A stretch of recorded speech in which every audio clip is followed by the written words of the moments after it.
Au milieu des paysages enneigés du Donbass, au volant de son véhicule, ce militaire ukrainien regagne sa position. Depuis maintenant 2 ans, c'est ici qu'il vit. Dans ses tranchées sur le front Est, à quelques mètres à peine des lignes ennemies. Ce jour-là, il retrouve son chef de section, Babay, 27 ans. Je viens de la région de Dnipro, à environ 350 km d'ici. Là, je suis de retour d'une rotation depuis 2 jours. Tout va bien à la maison chez vous? Honnêtement, j'avais l'impression d'être un touriste. Je n'étais pas rentré chez moi depuis 2 ans et demi, et quand je suis arrivé, tout était étrange, alors qu'ici, tout m'est familier. Un quotidien, celui d'une guerre qui s'enlise. Avez-vous l'impression que les Russes intensifient leur offensive? Oui, bien sûr, tout au long de la ligne de front, partout. Ils ont maintenant l'avantage, on le sent. Au niveau de l'artillerie surtout, ils ont des avions et ils larguent des bombes. Des équipements qui font cruellement défaut aux Ukrainiens.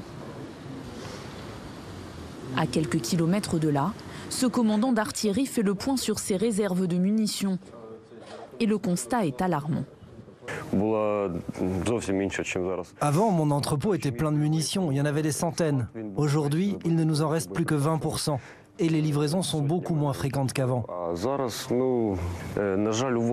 Malheureusement, l'ennemi dispose de 5 fois plus d'effectifs que nous et il continue à avancer en masse. Car au-delà du manque d'armes, l'armée ukrainienne ne dispose plus d'autant de soldats que nécessaire. Il y a beaucoup de morts. Quand l'ennemi arrive, beaucoup de nos hommes meurent. Et le plus fou, c'est qu'on ne peut rien faire. Nous sommes assis ici sans rien et nous ne pouvons rien faire. Et les gars, les amis, tout le monde meurt. En 2 ans de guerre, les pertes humaines sont colossales de part et d'autre. Le ministère ukrainien de la Défense annonce plus de 400 000 morts russes, 31 000 côté ukrainien, des chiffres invérifiables. Українців 31 тисяча. І для нас це дуже боляче. Я не скажу, скільки поранених, тому що Росія буде знати, скільки людей пішло з поля бою. Просто не скажу про це. L'armée ukrainienne, qui essaye comme elle peut de résister. Même si ces derniers mois, elle semble en perte de vitesse, avec une ligne de front quasi figée. Pour tenter d'aider les troupes, depuis le début du conflit, certains étrangers ont décidé de s'engager. C'est le cas d'Adam, 30 ans, ancien parachutiste français. Aujourd'hui de retour chez lui, il a passé 19 mois sur le front ukrainien à combattre les Russes. Moi, je suis parti en Ukraine parce que je voulais défendre les valeurs auxquelles je crois, donc la démocratie. Moi, je suis parti au tout début de la guerre, en avril 2022.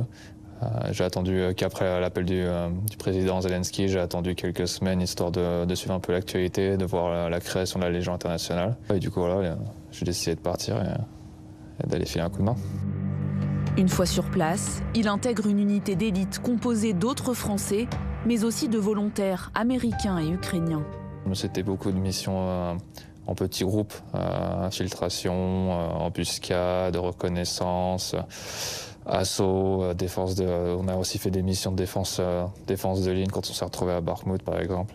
On a fait une petite différence à notre niveau, mais on n'est pas assez nombreux pour faire une différence énorme sur le champ de bataille. Après voilà, c'est plein de petites différences qui font une grosse différence. Donc on a apporté notre petite pierre à l'édifice, on a fait du bon travail et on a aidé l'effort de guerre, mais on n'a pas changé le cours de la... Je pense pas qu'on ait changé le cours de la guerre. Comme lui, une centaine de Français auraient rejoint les rangs de l'armée ukrainienne dès le début de la guerre. Adam n'a pas prévu de repartir sur la ligne de front.